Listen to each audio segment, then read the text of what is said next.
You've all seen Borat, cultural lens of America for benefit of glorification of Kazakhstan. And that's why we've been boring to talk about the first Borat. We all know what Borat is. If you've heard of Borat, you know Borat. I don't need to explain the idea of what Borat is. It's a guy who's doing real social situations disguised as a documentary, but it's actually a comedy film. Black comedy film, it's called dark comedy, whatever it is. And it's hilarious. Not 10 out of 10 film, basically perfect, almost nothing wrong with it. Now, what about the sequel, though? Because the sequel had big boots to fill, and we all know that. So what do we do to make it better, or at least equivalent to the first? Well, now he has a daughter. Okay. And it's the first film again. Except now, about COVID-19 and Donald Trump. Yeah. And also he confronts the Jews eventually and realises they're not that bad, and actually by the end he ends up hating the Americans instead.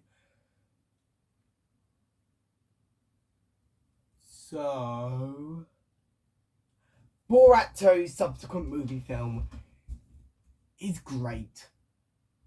It is. If you love the first Borat film, you'll probably really like this. It can't stand up to the first Borat, and you all know that. But it does have some absolute hilarious jokes. Now when he goes back to town, or when it opens up, and it turns out he got sentenced to life in the gulag to mine forever because of how terrible Kazakhstan, because he made Kazakhstan a laughing stock after doing the first film. He said it was massive deal in America, but made Kazakhstan very unhappy or something like that. And he goes back to his town and he's just like, guys, everyone, guys. And then actually it turns out everyone now hates him. His neighbour took his entire life, all he's left with is his livestock. 2 cows, 2 pigs, and his daughter. Yes, he calls his daughter livestock, which is very funny. But it's a great film. 7.5 out of 10. The first Borat. The second one, he had to do some things on, because once he leaves to go to America, he is spotted immediately by loads of people. So what do I need to do? I need to hide, and then has to go and buy disguises. And the fact he finds a disguise off himself of Borat, he finds stupid foreign reporter, which is Borat, and that is really funny. That's really funny.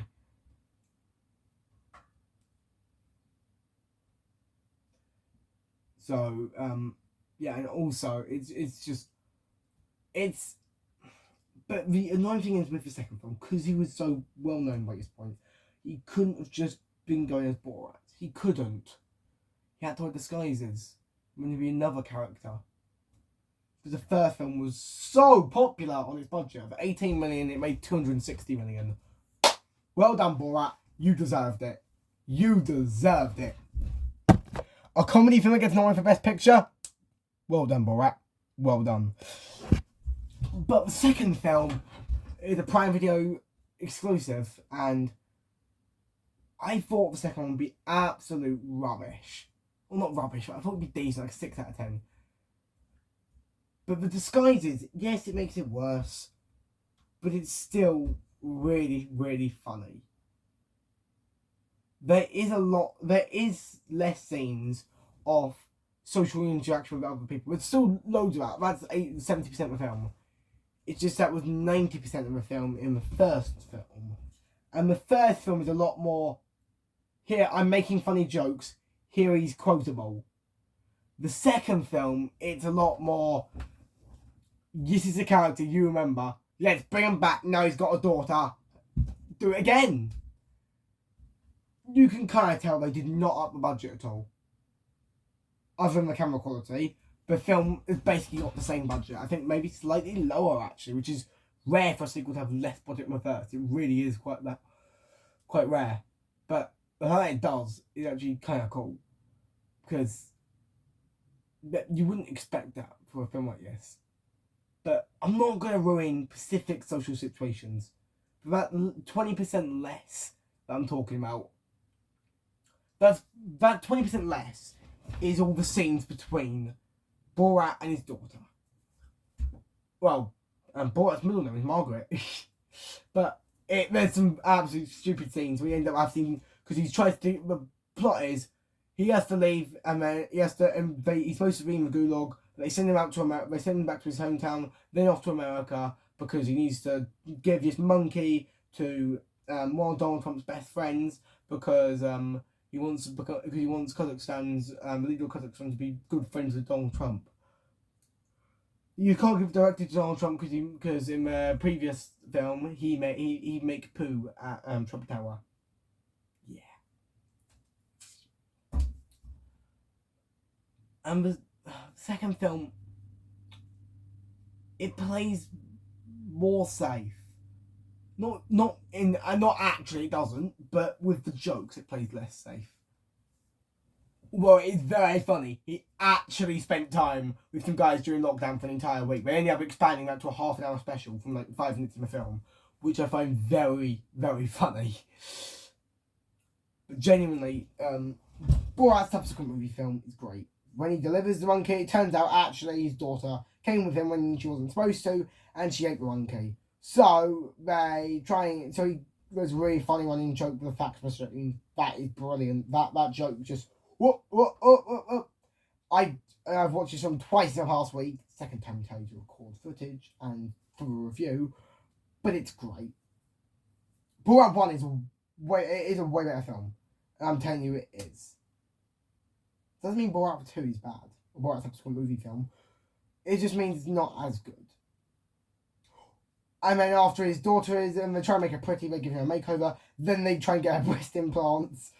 Not joking. And he's short, and it costs $20,000 and he's short like $70. So he has to quickly run and cut all his hair. And then he's going like, is that good? Yeah, that's good. Is that good? Yeah, that's good. Is that good? Yeah, that's good. And it's just absolute quick chaos.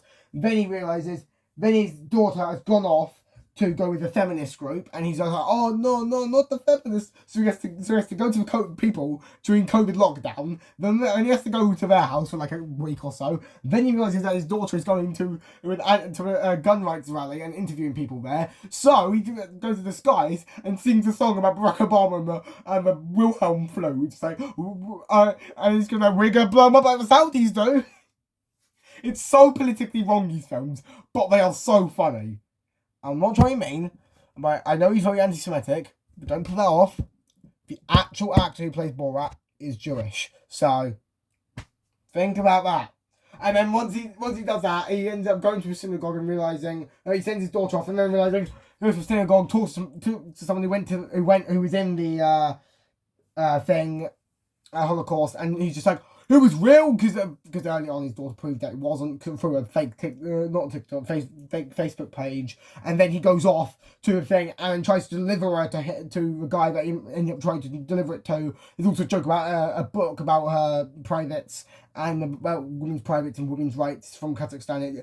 Absolute chaos. Then he tries to deliver her, and he has an interview, and he tries to stop her. Then once he gets in, then you realise he's trying to actually, F his 15-year-old, and once he realises that, he's just like, and then he comes into the room and he actually catches it in real life, he actually catches a real paedophile in real life. Takes back to a hometown, and then now they no longer have the running off the Jews. They have the running of the Americans. Oh. Karen killed the vaccine.